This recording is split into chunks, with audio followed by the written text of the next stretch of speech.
balik lagi di Curhat Bunsar dan kali ini aku nggak sendirian, aku ditemani oleh Kiki Saputri. Apa kabar? Alhamdulillah baik, Bunda. Astaga, udah ada isinya sekarang. Udah nih aku seperti pundan berunak-unak. Apaan tuh pundan berunak? Ini dia pundan berunak-unak. Nah, biar editor gue kerja ya. Editor gue kayak nggak pernah kerja deh di sini. Orang suruh ganti editor. Iya suruh ganti. Aku dihujat. Kenapa emang?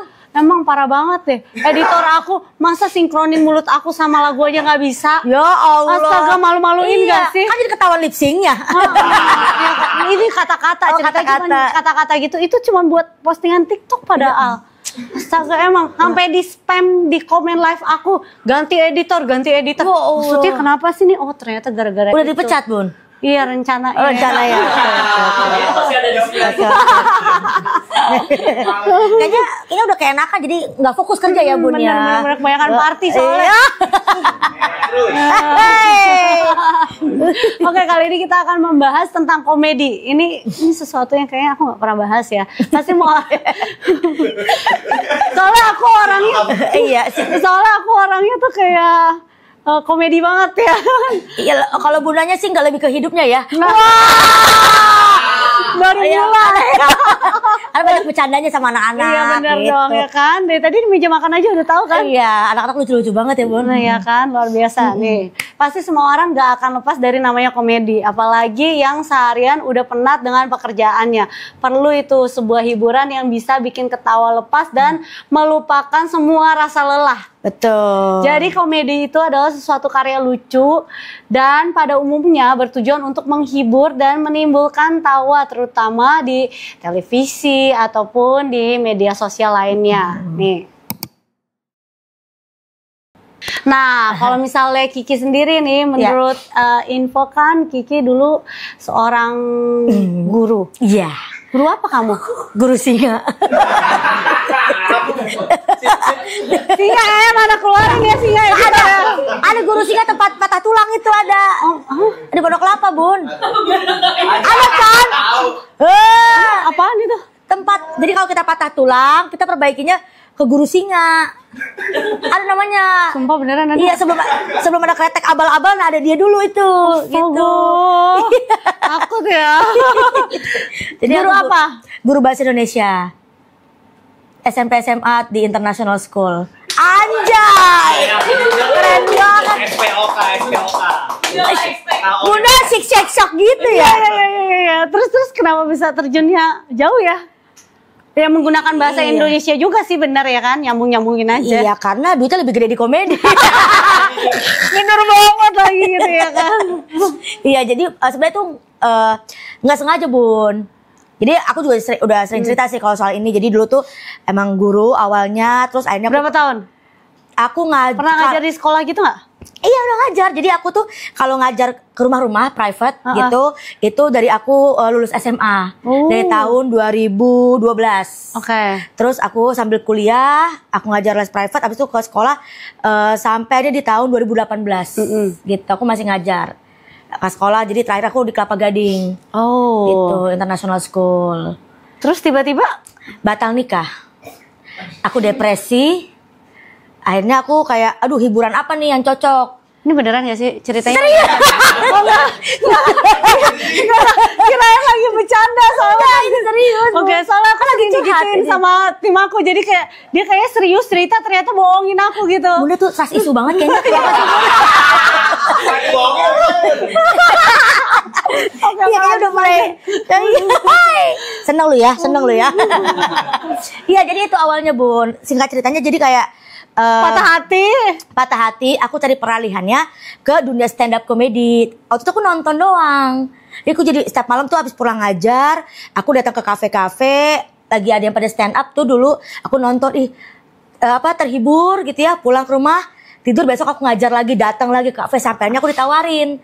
Karena mungkin ngeliat aku sering datang ke kafe itu, kakak mau coba nggak tampil? Nah karena aku mungkin backgroundnya guru, jadi buat ngomong depan orang tuh udah bukan hal yang sulit lah gitu. Ya udah aku coba cerita, kok ketawa orang-orang.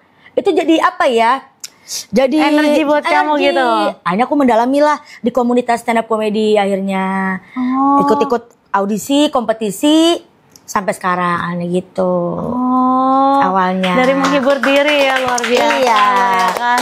Gitu. Tapi lebih susah stand up atau ngelawak sketsa? Bedanya gini Bun, kalau stand up kan kita nulis materi sendiri, kita ngomong di depan panggung sendiri gitu kan. Lucu nggak lucu kita hadapi sendiri. Tapi kalau pernah nggak kalau misalnya lagi stand up gitu terus udah kayak berasa lucu terus gak ada yang ketawa gitu? Pernah ya, namanya kita di komunitas tuh kita coba materi dulu kan nggak langsung lucu kan, kita coba nggak lucu nanti kita perbaiki lagi, oh tadi apa ya punchline yang kurang gitu. Pernah. Nah makanya kita butuh latihan terus. Nah pada saat terjun ke dunia sketsa kayak misalnya aku sekarang di Lapor Pak gitu Bun, itu juga wah aku gemeter awalnya karena apa ya, belum makan waktu itu. Nggak, karena gemeter karena waktu itu bersanding dengan artis-artis besar, ada Wendy Cagur, Andre Taulani, dan waktu itu kan karena biasa bikin materi ini harus kita tektokan sama orang, dia ngomong apa kita harus timpalin. Tapi aku bersyukur banget dapat partner kerja yang baik-baik, senior-senior yang baik, jadinya aku diajarin juga sama mereka sampai sekarang ini aku bisa gitu. Terus masih ingat gak misalnya dulu awal-awal stand up itu pernah dibayar berapa? 2M. Pertama kali? Iya 2M, makasih Mbak. Dulu mah kita Bun buat dapat panggung di kafe aja tuh udah dapat nasi kotak sama teh manis, udah bersyukur banget. Karena panggungnya banyak yang mau naik panggung gitu? Iya, maksudnya kan kita kan bukan orang biasa, gitu kan. Ketika kita datang ke kafe, mau nggak isi di acara grand opening kafe kita misalnya waktu itu, dan waktu itu kan belum terkenal, jadi ya cuma dikasih nasi kotak aja udah, ya say thank you aja tuh udah dapat panggung, penonton baru ketawa, udah kepuasan tersendiri. Gitu. Tapi aku beranjak dari lomba-lomba. Ikut lomba stand up tuh di kampus-kampus, di partai-partai gitu kan, pernah dapat 500.000, 250.000 gitu-gitu. Terus pertama kali apa yang membuat kamu tuh pertama kali pengen ikut lomba akhirnya? Kan dari yang have fun, terus tiba-tiba ke lomba. Karena butuh duit Bunda.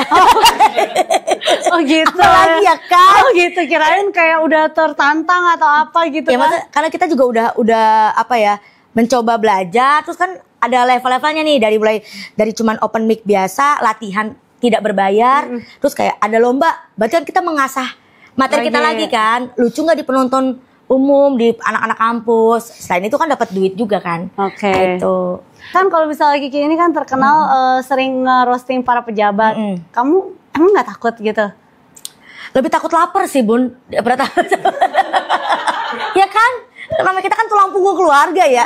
Dikasih kesempatan apa ya, ntar duitnya mah gas aja Bun. Iya. Selama ya udah kan. Ya, tapi sebenarnya gini kan, roasting itu bagian dari teknik stand up komedi. Jadi memang ketika tuh kita diundang buat roasting kan tujuannya artinya menghibur sebenarnya gitu. Cuman tekniknya beda. Kalau stand up biasanya kita bawain materi soal diri kita. Kalau kita roasting tuh kita mengapresiasi orang yang akan kita roasting gitu. Jadi pasti ada izin dulu. Makanya kadang-kadang mereka yang diminta buat di roasting Bun. Oh gitu.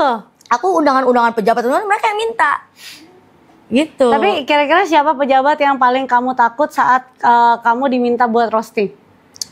Challenging banget nih, aduh deg-degan. Sebenarnya kalau semua deg-degan pasti ada deg-degan karena setiap pejabat tuh apa ya, beda kan. Beliau sebagai gubernur kah, sebagai menteri gitu-gitu pasti beda. Cuma yang dulu banget kan takut tuh waktu awal banget tuh yang pas roasting 4 menteri waktu itu.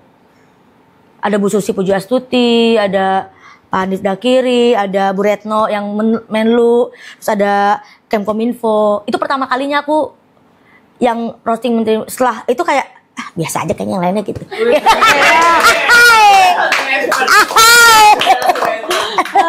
Gue suka nih kayak gini ya kan. Ini udah 4 langsung gitu kan. Aduh, tapi kan kamu juga nih langganan buat stand up di pemerintahan. Bocorin dikit dong, kira-kira bayarannya tuh berapa sih? Fantastis. Waktu itu sempat ada berita. Aku nggak tahu siapa yang nulis waktu itu. Ini dia beritanya. Cari. Bagus. Editor aku soalnya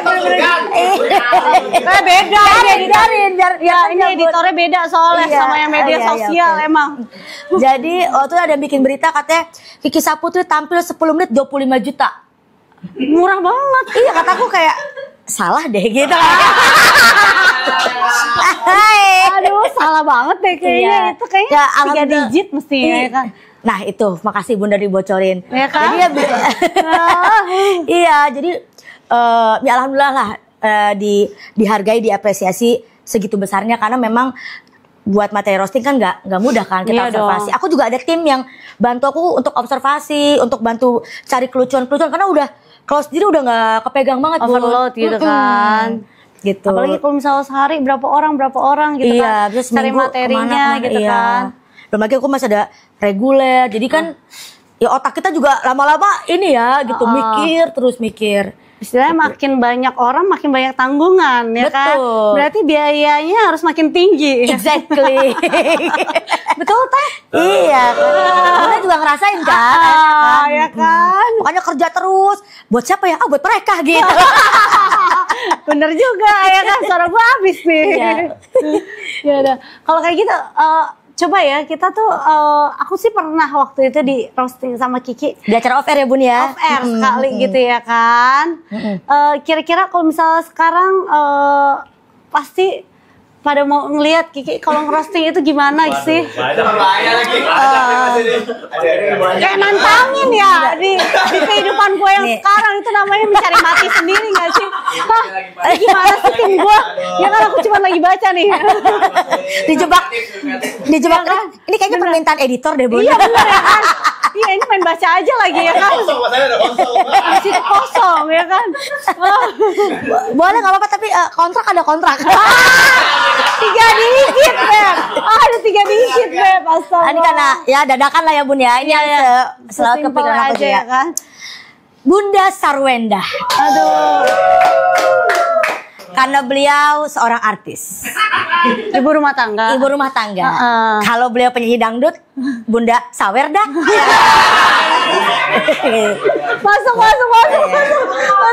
Itu level 1. Ada level-levelnya ya? Ada level-levelnya. Oke. Soalnya aku tuh kadang apa ya, tingkat kelucuan aku tuh kadang aku nggak begitu bisa ketawa. Oh gitu, Nggak nyambung oke, otaknya gitu ya kan. Tapi Bun ini mohon izin nih kalau saya roasting ntar di-cut nggak kira-kira nih?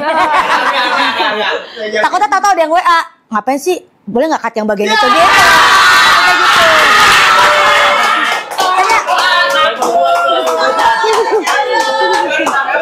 Nggak, soalnya aku pernah kejadian gitu. Ada yang makanya nih antisipasi aja. Iya, gitu. Ntar, tim aku ada salinan videonya kan? Dulu lu minta CCTV aja deh. Iya. Bunda Sarwenda ini kan dulu mengawali karir sebagai seorang penyanyi dalam grup band gitu ya, grup girl group gitu. Iya. Tapi sekarang lebih aktif di dunia usaha. Iya. Terutama jualan-jualan live. Kenapa itu Bun? Emang lebih gampang jual produk daripada jual suara? Jual produk kan cuma pakai suara. Oh iya bener. Tapi kan kalau jual produk nggak bisa lip sync. Ya, itu level 2. Ini kita ambil level berapa? Level 3 aja. Level 3 aja ya kan. Aman iya. Level 3 deh. Kalau udah lewat level 3 ntar di WA. Aduh, takut. Kan ini kan syutingnya di rumah barunya Bunda. Tadi pas aku masuk kayak ya Allah rumahnya bagus banget. Mewah banget. Rumah anak-anak. Rumah anak-anak iya gitu kan. Mewah banget gitu. Cuman aku bingung kan, aku pikir ini rumahnya cuma lantai 1. Oh ternyata ada berapa lantai Bun rumah ini? Ada 2 apa 3 lantai? Iya beberapa lah. Ada beberapa lantai kan, pas lihat kok masih ada tangganya? Kan rumah tangganya udah nggak ada.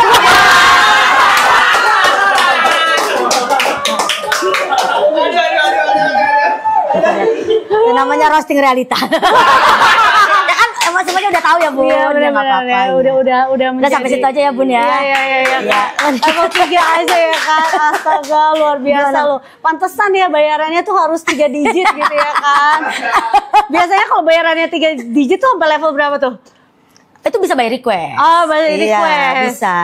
Biasanya paling top itu levelnya tuh level seberapa tuh? Kan kita balik lagi kalau misalnya kita ngolah materi itu kita pasti gitu ada yang dari yang standar dulu, yang lucu-lucu, ada yang nyelekit nanti kita mainin lagi. Gitu. Terus pernah nggak ada sekali kamu pada saat ngerosting orang tuh ternyata orangnya kayak tersinggung gitu? Kalau depan aku sih nggak kelihatan ya Bun. Gitu. Cuman balik lagi kalau misalnya biasa pejabat-pejabat gitu, alhamdulillahnya karena mereka yang minta gitu. Jadi ya mereka udah siap, udah legowo gitu. Iya. Kan? Paling aku biasa suka nanya do and don'ts-nya apa yang boleh dan tidak boleh dibahas kayak gitu. Oke. Nah sekarang kan tadi abis ngerosting. Nah sekarang aku mau nanya sesuatu yang lebih intimate gitu kan? Apa? Aku udah nggak perawan Bun, mohon maaf ya. Nggak ke situ ya? Nggak ke situ ya? Oke, sorry. Nah, Anak kawin. kemarin itu kan Udah nggak siap? kemarin itu kan kamu kayak sempat ngalamin keguguran lah gitu. Keguguran, Terus ya. itu gimana sih sebenarnya ceritanya? Kenapa bisa sampai seperti itu gitu? Iya. Jadi aku tuh nggak tahu Bun awalnya aku hamil. Itu akhir tahun. Aku mau berangkat liburan sama suami waktu itu ke London.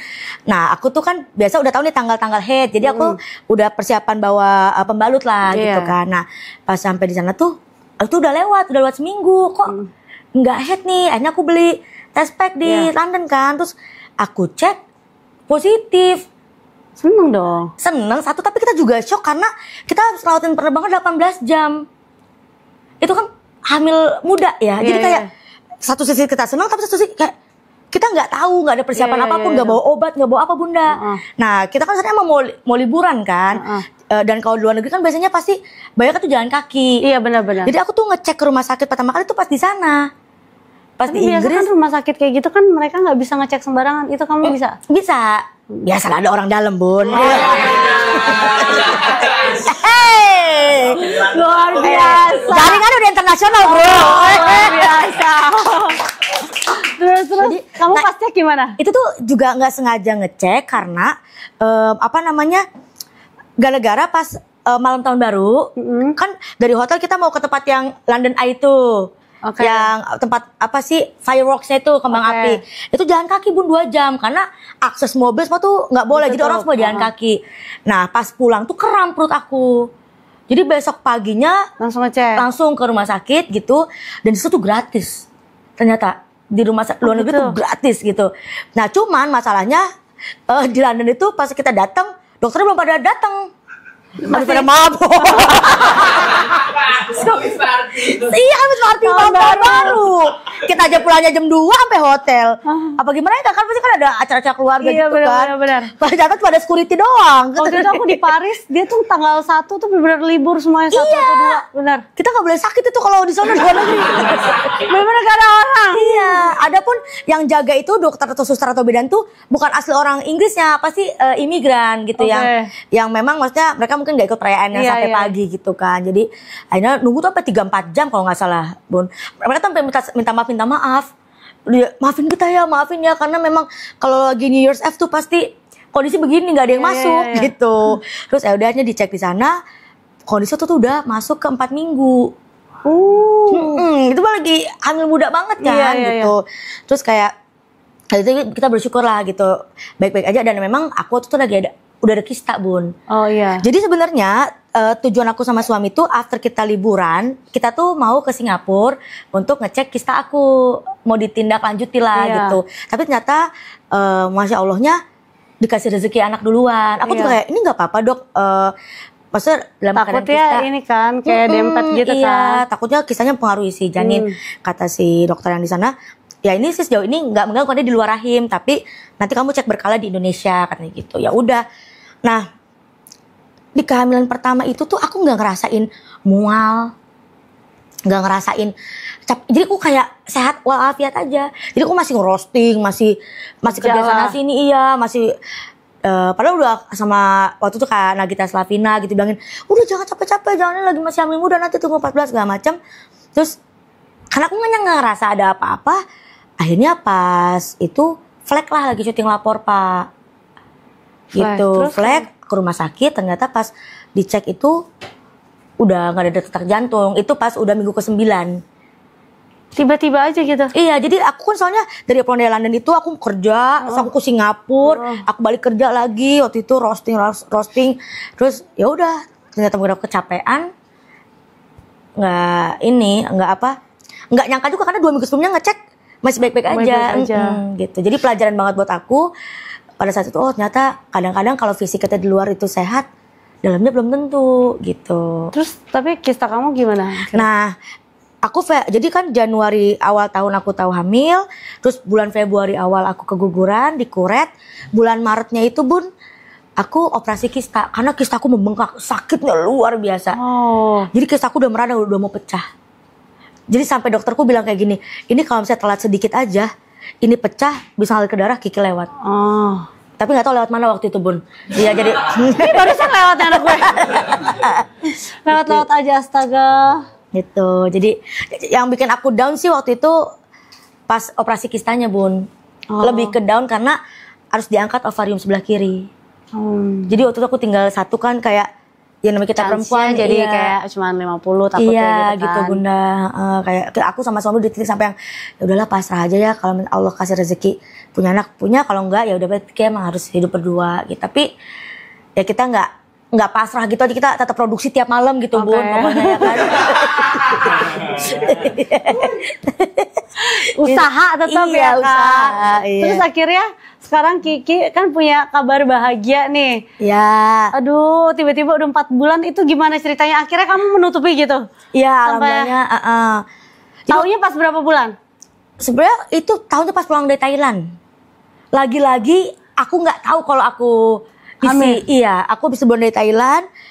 Kok harusnya di Thailand aku head, kok ini nggak head. Terus sampai di Jakarta 3 hari kemudian aku beli test pack. Oke. Terus itu garis 2. Itu kayak ya Allah, mana aku di Thailand makan udang mentah, cumi mentah, kalajengking. Oh masa? Ya kan kalau di Thailand gitu kita kan makan-makan yang ekstrim-ekstrim. Iya. Jadi Terus kamu langsung cek abis itu besokannya? iya, aku langsung ke rumah sakit. Ternyata bener. Udah berapa minggu? Itu baru 3 mau 4 minggu. Jadi baru banget. Kayaknya produksi Thailand itu kayaknya Bun. Made in Thailand. Iya, itu made in Thailand. Tuh. Aduh. Dan belajar dari apa? Kenapa? Apa? Boleh nongkrong di BKT? Nggak boleh Cici. Cici Thalia nggak boleh. Iya. BKT apa? Coki boleh. Oh coklat. Mau Roti coklat. Bunda. roti coklat. Ya udah sana. Mohon maaf ya, Nggak tadi apa-apa, emang Bu. ada disturbing bentar ya kan? Jadi pengalaman kenapa aku hanya mengumumkan setelah 4 bulan, ya pengalaman lah gitu. Yang Waktu sebelumnya. pertama kan emang euforia, namanya kita baru ngerasain Seneng punya banget. anak. Iya Bunda. Terus kalau sekarang kata orang tua juga jangan dulu kalau belum 4 bulan gitu. Tapi lama-kelamaan pun orang udah ngeliat aku di TV tuh udah pada menduga-duga karena aku jadi cabi. Yang foto terakhir sih, yang kamu ada pita sih, itu benar-benar udah kelihatan banget. Ini mah udah kelihatan banget gitu sih. Kayak syuting-syuting pun orang nonton kayak kenapa dia pakai flat shoes? Kalau kan polisi pakai heels gitu kan, gitu. Jadi ya udahlah, insya Allah mudah-mudahan udah kuat. Ya kita kabarkan kabar baik ini. Aduh. Terus benar-benar masalahnya ini tuh dia mengabarkan kabarnya di media sosial itu beberapa jam sebelum dia kesini. Iya. Makanya bisa langsung tayang di sini Iya. ya kan. Kalau enggak kan nggak mungkin aku tanya ya kan gitu. Katanya ganti materi langsung ya gitu kan. Iya ya. Dia langsung tambahin materi deh, ya kan? Langsung update materi dia. Soalnya dia kayak per detik dia ngeliatin berita apa aja gitu ya kan. Oke, terima kasih Kiki udah mau main ke sini ya Makasih, kan. Bunda. Ini semoga lancar semuanya. Udah nih segini doang 100 juta nih. Astaga. Enak banget kerja kayak gini ya. Halo. Ya ampun, terima kasih buat main Juga, terus udah kayak Bunda. gitu. Lancar juga Amin, kehamilannya dan semoga karirnya juga makin sukses lagi ya Amin, kan. amin, Siapa ya tahu Allah. nanti anaknya bisa melanjutkan ya kan karirnya gitu ya Boleh, kan. boleh. Jadi lucu juga ya Bun ya. Betul, jadi Kita namain menghibur, dia jadi siapa? joy kan. Iya. Bukan kayak anak aku sadness. Sadness masih anger. Oke, terima kasih, jangan lupa like, subscribe, comment, and share. Bye bye. Dadah.